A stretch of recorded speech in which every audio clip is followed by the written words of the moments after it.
Hi, I'm Doug Nilsson, and I'm going to help you understand what could be holding you back from achieving your goals as a leader. Stay tuned.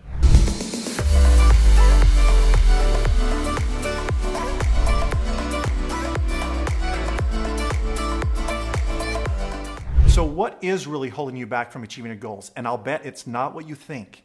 And if you stay to the end of the video, I'm going to show you how you can shift out of obstacle thinking and into possibility thinking so you can truly accomplish your goals. There I was in a coaching session, and I reached back to grab a pen. And as I reached back to grab the pen, I saw a flash on my cell phone, "Call me 911." Now, have you ever had a call like that before?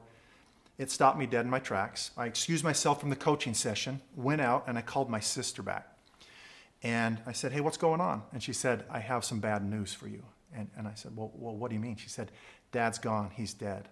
Have you ever had information given to you like that before? I hope not, but it does happen. And like a lightning bolt, it just flashed through my entire body. I knew at this point there were no second chances. This was it. Dad was gone, and I wasn't going to be able to do anything different about that relationship because I'd made it a goal to make that relationship a priority.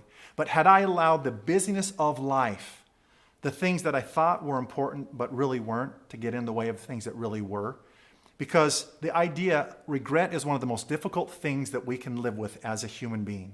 And my goal today in this video is to help you to live without regret, because I want you to fall in love with leadership again.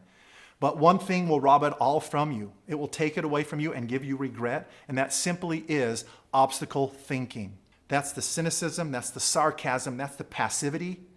That is the numbness that can creep in on us as leaders, which really holds us back. It doesn't matter what the obstacle is, because the solution always begins with possibility thinking. I was in a coaching session with a senior leader. His name, I'll call him Lenny. And the first words out of his mouth was simply this. He said, "Would you agree with me, Doug, that people can basically be annoying? I used to enjoy being a leader. I don't so much anymore. I don't find it enjoyable. It's like babysitting. And things are so uncertain, the culture is so crazy. I'm just kind of exhausted and I'm kind of burned out." Well, as Lenny continued to talk, I was listening to how his thinking was taking him different places. And the interesting part was that he was getting stuck in this idea of wanting to solve facts versus solving problems. Because by definition, what's the difference between a fact and a problem? A fact is something that you adjust to, you adapt to, you try to influence it. But a problem by definition means that there is a solution. So he was going back to that good old serenity prayer. God, help me understand what I can control, what I can't control, and the wisdom to know the difference. But he was stuck in trying to solve facts. That'll burn a leader out pretty quick. So helping Lenny to understand, the goal is to focus on what you can control. Starts with your thinking, and then you can have an impact on that problem. The other thing we really helped Lenny understand is he was sitting there waiting for his environment, his circumstances, or other people to change so that he could be happy as a leader. When we understand this, the problem is not the problem. The problem is my thinking about the problem. And that then opens us up into all types of solutions, because again, it doesn't matter what the problem is. The solution always begins with possibility thinking. And helping Lenny to shift his thinking changed everything for him, because he then fell in love with leadership again. So you might ask yourself, how did Lenny do that? Well, I call this little model the Mind Pilot. And it's a simple little idea that says that every moment of your day, your mind is asking you, where are we flying? Where are we going? And it can go one of two directions. One of the directions is we can take flight and we go over to Obstacleville, or the other option is we go over to Opportunityville. And helping Lenny shift his thinking helped him understand that we're constantly telling ourselves a story, our thoughts. And so like a good movie has 5 main characters. It has a hero, it has a victim, it has a villain, it has cast members, and it usually has a mentor. Well, sometimes when we come over here to the scarcity obstacle, we get stuck in a story loop, helping Lenny understand the story he was telling himself. Because the Mind Pilot doesn't care what story you give it. It will take you wherever you tell it to go every single day. So Lenny was stuck in this victim-villain mind loop. It was this endless loop going back and forth that he was telling himself again and again. You cannot have a victim without a villain. You always have to have a villain to be a victim. And this story he got stuck in constantly, feeling like a victim, not able to get out. stagnant, stuck, damned. The story ended there, and that was his loop. The end, exclamation point, underlined. Well, a hero is somebody who was once a victim. They were once a victim, but they chose to shed victim mentality. And they chose to move over to Opportunityville and ask themselves this question: what is possible in this situation for me? What thoughts do I want to think? And he identified the thoughts he wanted to think.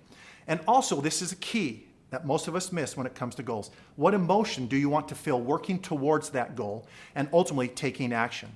So the idea then is like R.E.O. Speedwagon, the great philosophers, the rock band. They said, if you're tired of the same old story, it's time to turn some pages.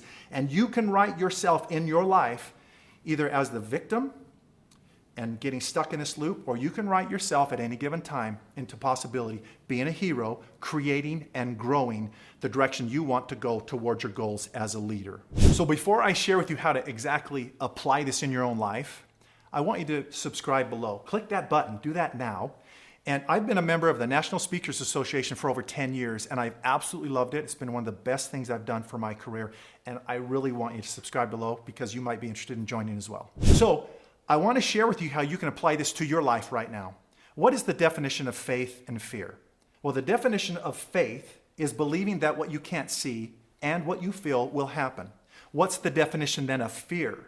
The definition of fear is believing that what you can't see and what you feel will happen. Yeah, they're the same definition. At any given moment, the mind pilot will go anywhere we tell it. Whatever the story we tell it, it will either lead us over here to creation as a leader, to do amazing things and to grow, or it'll take us over here in that loop of damnation, stagnation. Because whatever you believe, whatever your thoughts are, it will create an emotion. Great leaders understand this concept, this idea, that if you understand what's possible for you to reach that goal, understanding what is possible, then you align your thinking, that then creates the emotions, that then leads you to acting to achieve the goal. It's kind of like a car. Let's say that you have a destination that you want to go. You have a car that's going to get you there, but that car doesn't have gas. And this is the most overlooked piece when it comes to goal setting: the thinking and the emotions that are created from that thinking. So the gas would be the thinking. What's possible for me in this situation? What thoughts will create the emotion, the energy for the gas of that car so I can arrive at my destination? That would be my invitation for you to look at the goal that you set, back up, and ask yourself what's possible. What thoughts will fuel that emotion so that I can take action, drive the car to the destination? And I promise you that as you do this and you practice this, understanding that at any given time, you can be the hero in your story, or you can put yourself as the victim. But I promise you this, that as you move forward, you will fall in love with leadership again as you step into the hero and you set your sights on your thoughts, your feelings, your actions to reach your goal.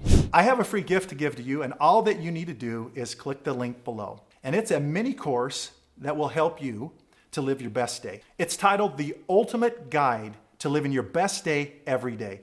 It will help you identify right where you're at. Number two, it will help you identify where you want to go over the next 30 days, and it'll give you a plan and a tool to get you there so that you can look back over your day and say, I'm glad I lived the life I did today. Go ahead and check it out now.